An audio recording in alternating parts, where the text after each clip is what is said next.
Well, hello, YTPC. This is Dave coming to you from the paddock in Southern Maryland. It's just a little bit before noon on Wednesday. Got here a little bit early. I got up early, got everything done. Wife's off to a hair appointment, and then to the horse farm. So I've got some time. I go grab some flowers and take them over to Mom. She hates Valentine's Day as much as any of you until I show up with the flowers, and all of a sudden it's not such a bad idea. So keep the mother-in-law tight. So let's see.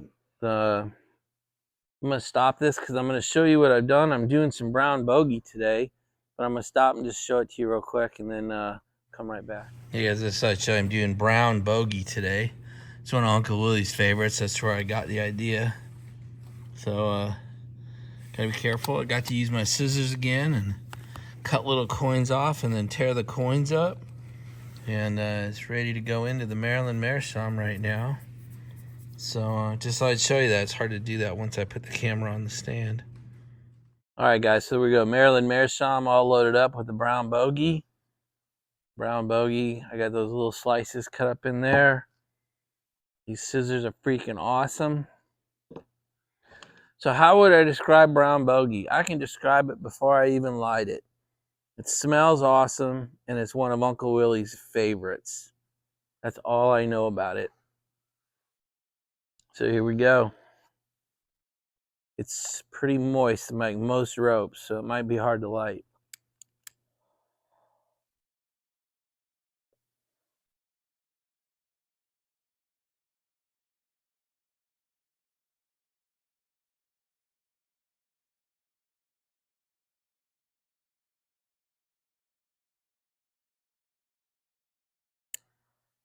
I swear these ropes have like fire retardant sprayed on them.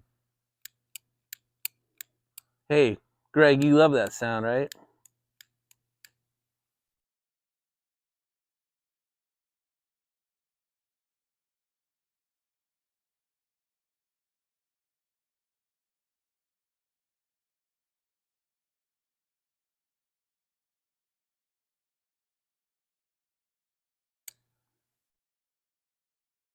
I could have started a forest fire by now.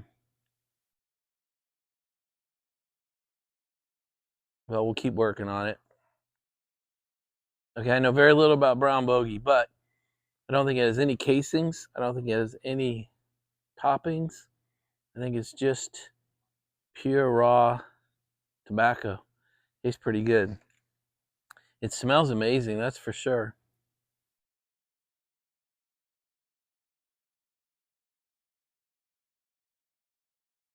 It's definitely moist, hard to keep lit. Well, while I fight it, let me talk to you for a minute. So, Beans 316, Brian, I asked him what his favorite vapors were because he did one on Sunday. He said it was good, but not his favorite. And in the comments, one, he told me I called him the wrong name, like an idiot. And two, he said, here are the 5 that he recommends. So I did it Dave style. So I decided to create an internal tour of vapors. So in fact, you know what? I'm not going to do it this way. I'm going to stop this and turn you around. All right, do this the right way. So here are the 5 he recommends. I already had the Peterson Deluxe Navy Rolls, was already in stock, as I probably should start saying. So I've got these. So I got one off the shelf, and then I did my 1010s. So Sutliff's 1849, Escudo's Navy Deluxe, Hearth and Home's Viprati, and then Davidoff's Flake Medallion. So those 5. So I'm going to be taking an internal tour now of Bean 316's favorite vapors. I didn't know what they were, so I wanted to do it right. So now I've got some to smoke, some to give away, some to age. That's why I do the 1010s, guys. So I have all 5 1010s. The vapors section of the cellar is now looking really good. All right, guys, today we're going to start a video series, and it's one I've mentioned before. I've been asked by a couple people to produce essentially a start over. You know, if I had to start my life over, you know, how would I go about doing that? Maybe if I lost all this, you know, what would I do to go about restarting my life? There's a couple of you who've asked because you feel like you're in that position, you need to do a restart. I've written the first 3 episodes, and I'm a little reticent to put this video series up because it has such serious ramifications. So I've put real thought into these. So we'll put up the first one today, and we'll probably do one a day. We'll have to take a break maybe. I'll see how these land with you guys. You dictate whether you want to see the next one right away or should I go back to some of my other content. This is probably going to be a 5 or 6 video series to get through it right. And I'll show you why in a minute. So that's what's about to occur is you're about to watch the first episode.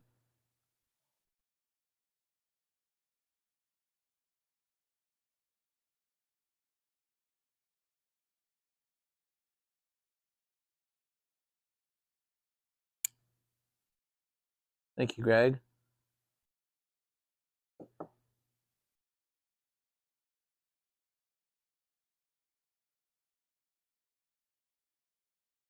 I'm excited by this. This is part of my calling to help people.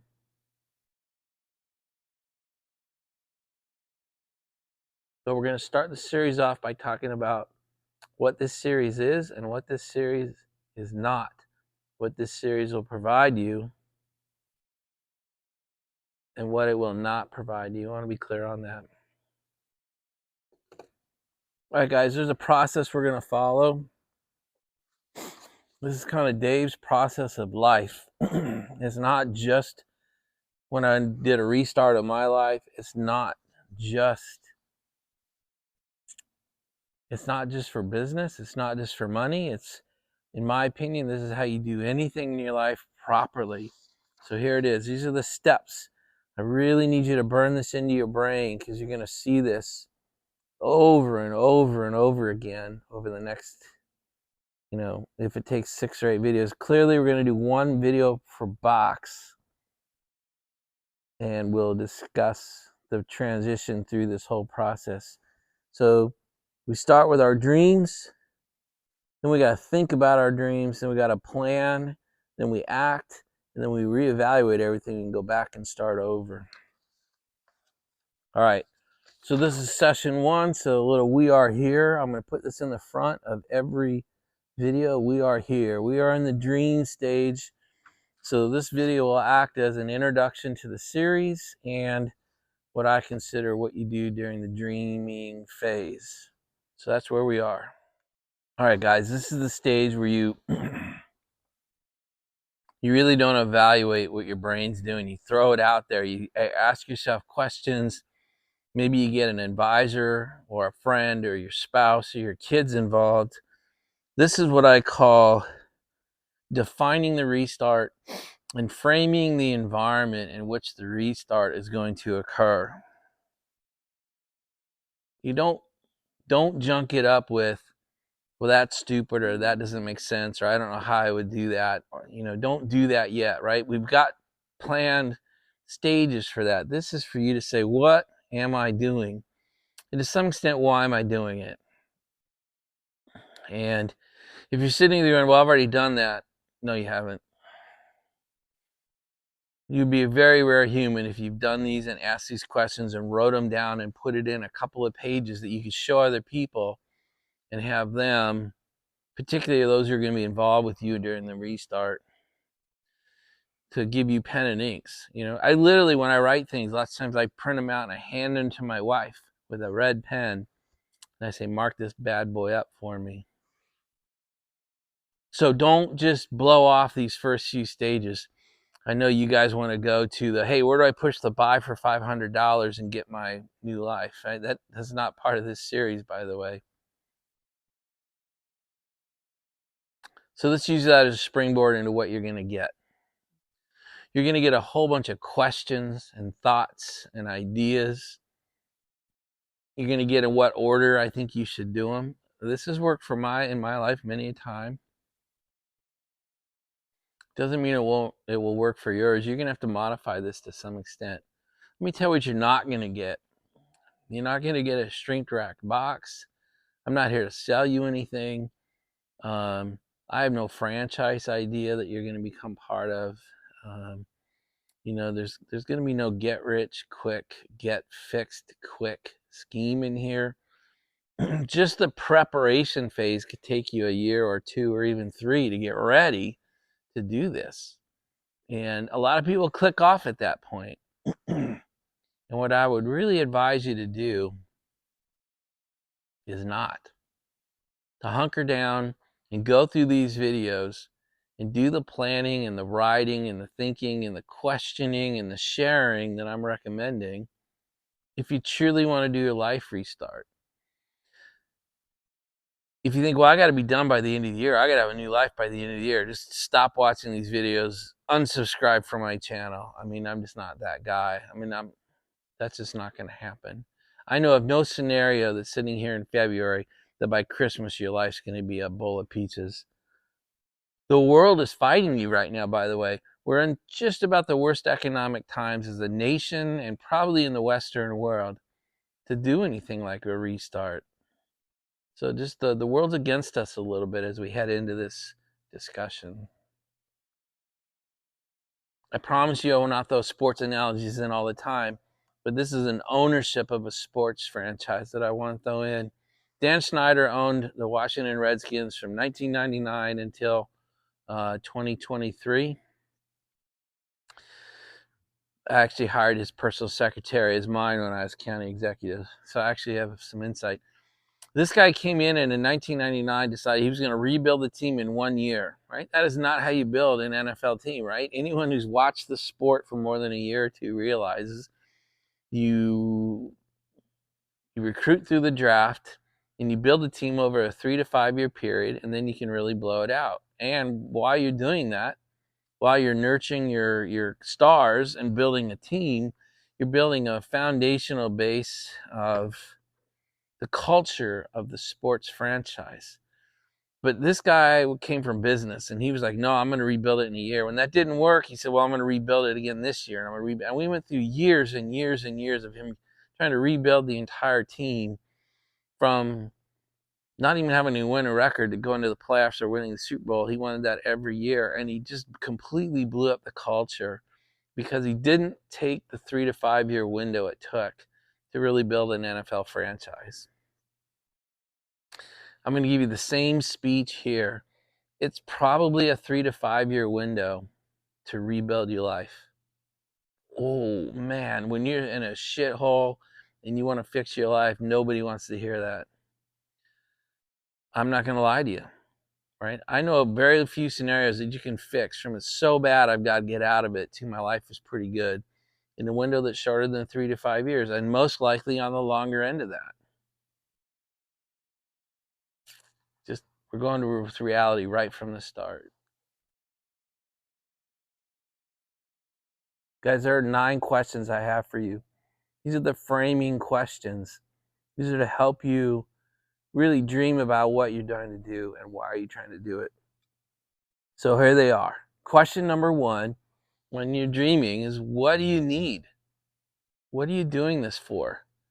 And to some extent, I mean specifically on income, but it's a larger question. Why are you doing this? I mean, write it down. There's probably 4 or 5 or 6 reasons. What are they? One of them is probably the income stream that you are currently living with is either dying, dead, or not working for you, right? So what do you need? So this isn't a situation where you're defining what's not working for you. I mean, that might be the initial input, but what do you want? Why are you doing this? I'm trying to get my income from this to this. I need this number every week, month, year to live. And I've got to build a system that gets me to that income level. Number 2, have you burnt your personal expenses down? Have you burned them to the ground?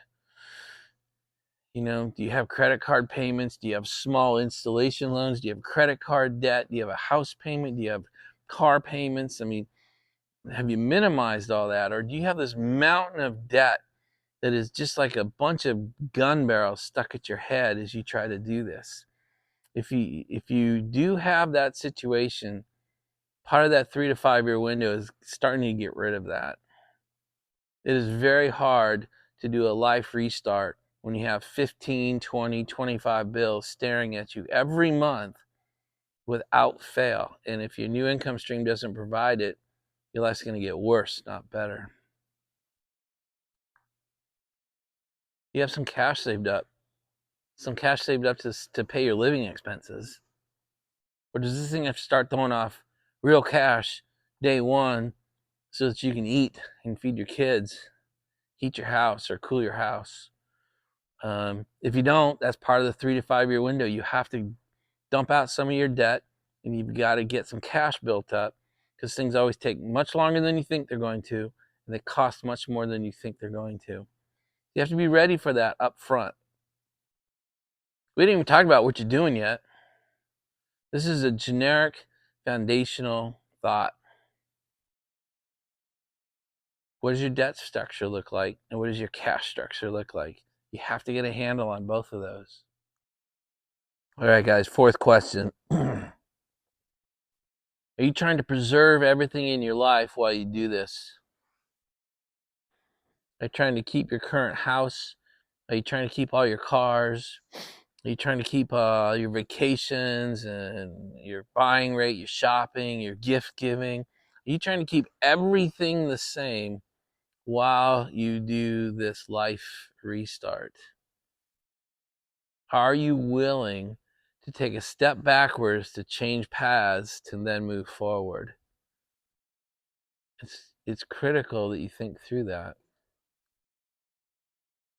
Can you move to make this more possible? Can you literally relocate? Different city, different state, different country?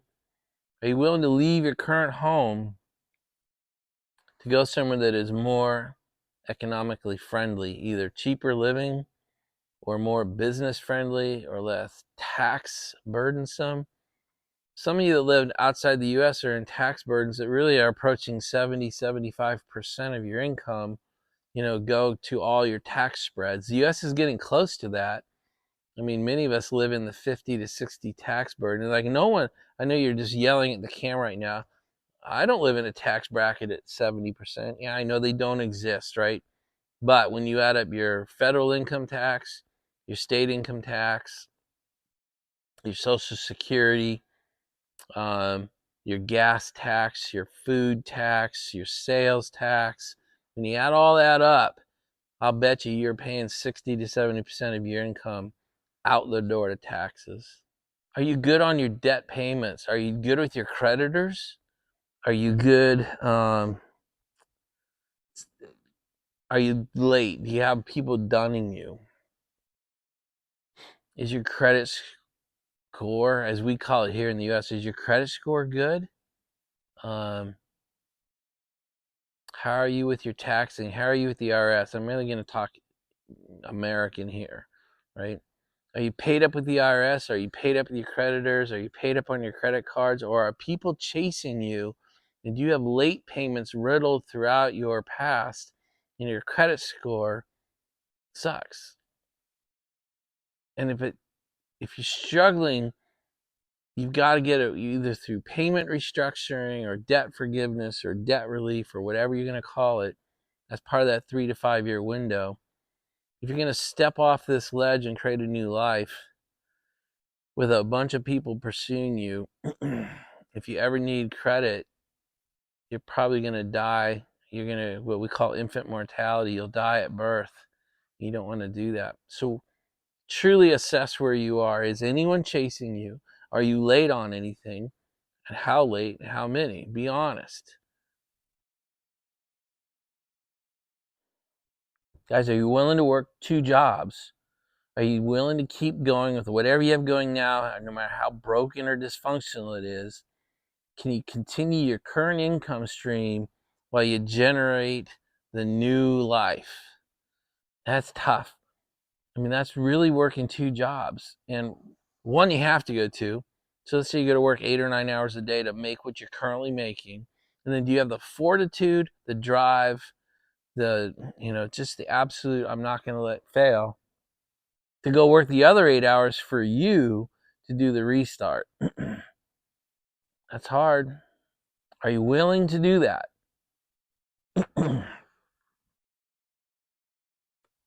Couple more questions and then we're done with this. The next one is are those close to you in? Are they in on this? Are they supportive of it? Are they going to work for it? Are they going to help you?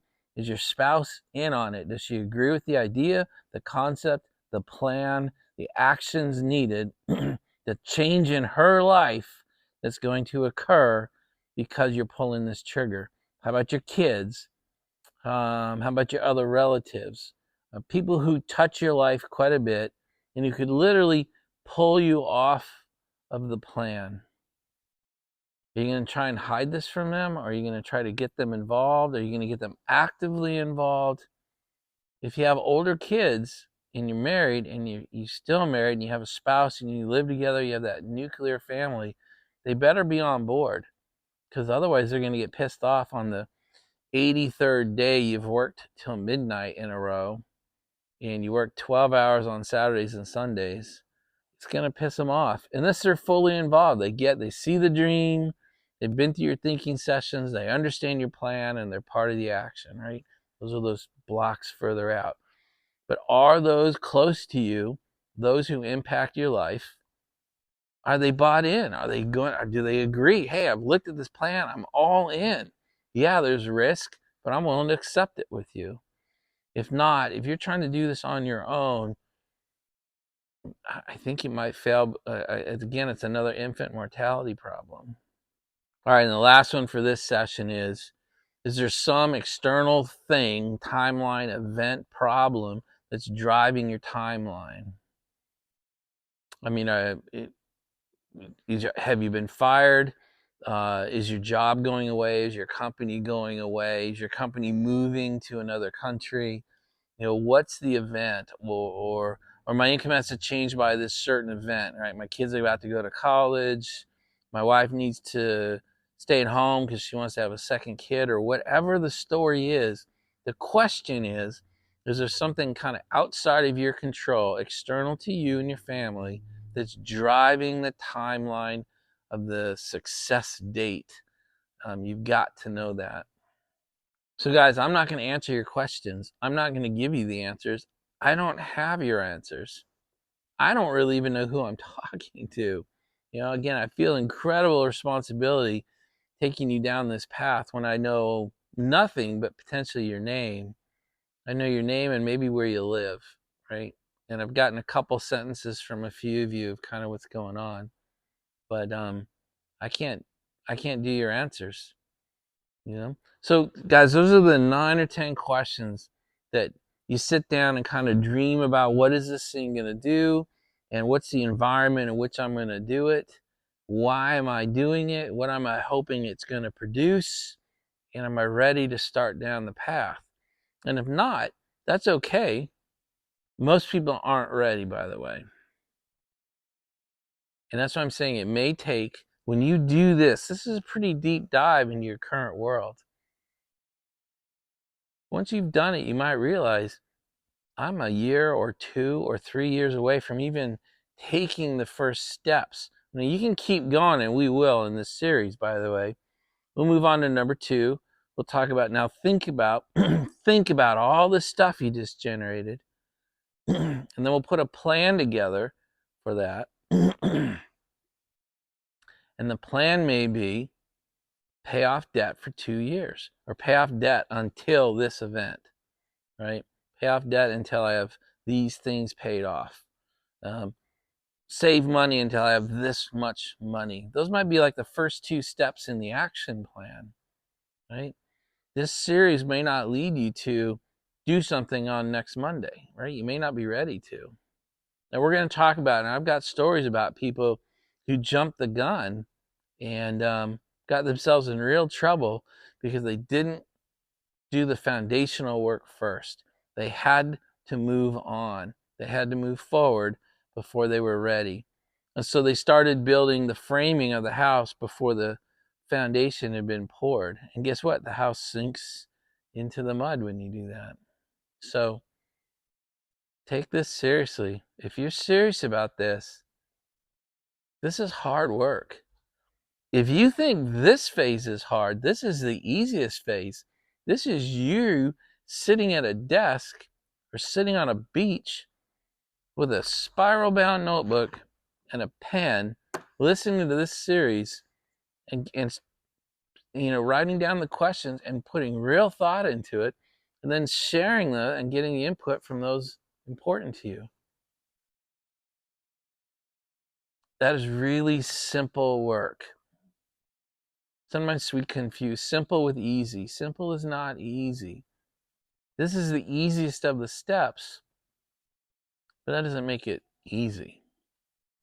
All right? You got to put real thought into this. You got to turn over those rocks. You got to look in the icky places that we don't like to look. We have to evaluate the decisions we've made to this point that we don't want to evaluate. We want to look at timelines. We have to look at timelines that almost make you throw up when you look at them. I'm going to shut up for a minute. That may be the end of this one, guys. Let me think about it. All right, guys, I want to tell you a couple stories. My mic broke. The little clip came off. So what you see talking to you, I restarted my life in 1994. I had had a great job. I was with one of the big 8, KPMG, Peat Marwick. Dream company, still there today. Paid fairly well. Was on the fast track to partner. But God led me a different way. He gave me an opportunity to start my own.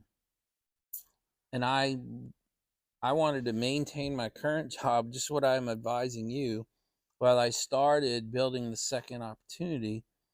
And I actually proposed a 2-month transition plan. And the partner came in and said, hey, I understand what you're doing, and we wish you the best, and today's your last day. Talk about Cortez burning his ships. I went home that night unemployed, and I hadn't started my new opportunity yet. Luckily, this is something I always wanted to do, so I was relatively prepared financially. We had basically no debt. We had a very small house mortgage, and we had pretty much a couple of years saved up, and my wife was working full time.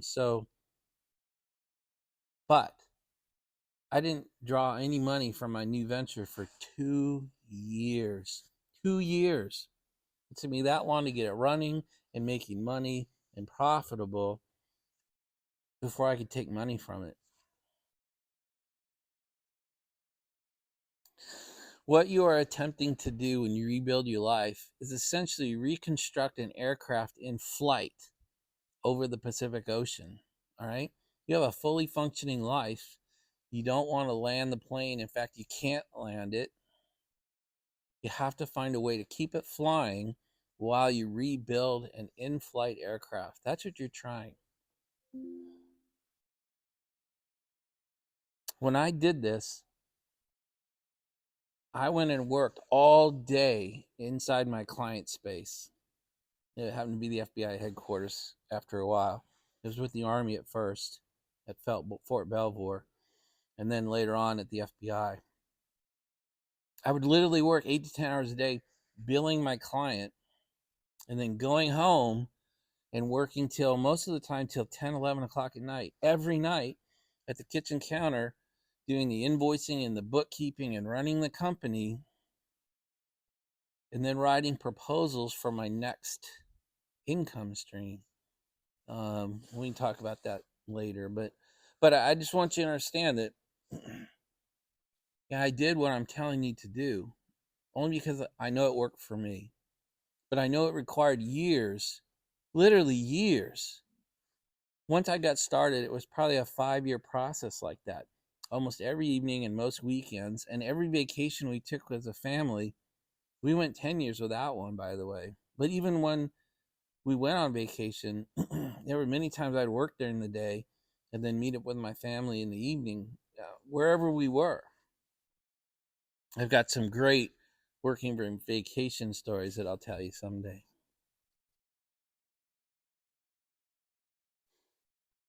There are no silver bullets, all right? No one is going to hand you a silver bullet. They don't exist. Don't waste any brain time, brain cells, planning time, emotional headspace on looking for the silver bullet that's going to happen quick and easy and profitably. It just does not exist, in my opinion. 2 examples I have for you. One's my buddy Michael, my personal trainer. This month, February 2024, is his 5th anniversary of him and I working together on a restart of his financial life. He didn't want to be just a personal trainer. His dream was to be a mediator, a court mediator. He wanted to help particularly families in family court mediate their way to a solution that was best for both people and the kids. He is now, when we started working together, I told him that 3 to 5 year window, he literally rebelled. I mean, he was like, it can't take that long. We've got to get it started this year. Like, yeah, we should definitely get it started this year, but don't do anything stupid with your clients or your gym. And it was 3 years before he started making real money that started to change the dynamic of where's your income coming from? Your job, from both, to your dream. He's now 5 years later, still at the gym, but he makes more money with his mediation services today than he makes in the gym. And I think he could stop the gym at this point. And in fact, his job is starting to hinder him making more money in his dream. He's got to start a plan. He's got to reevaluate and get a new plan in place that says, how do I step the gym down without causing real damage or burning bridges so that I can now make more money in my dream? But there's a really good example, a total success story. And he did not want to believe 3 to 5. And at 3, he realized it was going to take 5. And I think by the time he hits his 6th anniversary, he'll probably be 90% dream job funded and maybe 10% current job funded, and maybe less. Maybe he'll eventually step away. I don't really know. As part of his reevaluation process the last few years, he realized maybe I don't want to step away. He's happier now, and he doesn't need to kill the job. So I thought that was a really good example. The last example is my buddy JD. He changed his life, but he didn't understand taxation of a self-employed person, and therefore didn't pay taxes for at least a year and maybe 2. And guess what happened? The IRS found out. They are ruining his life. If you don't pay taxes here in the United States, all right, the IRS not only wants their taxes, but they want to penalize people who don't pay.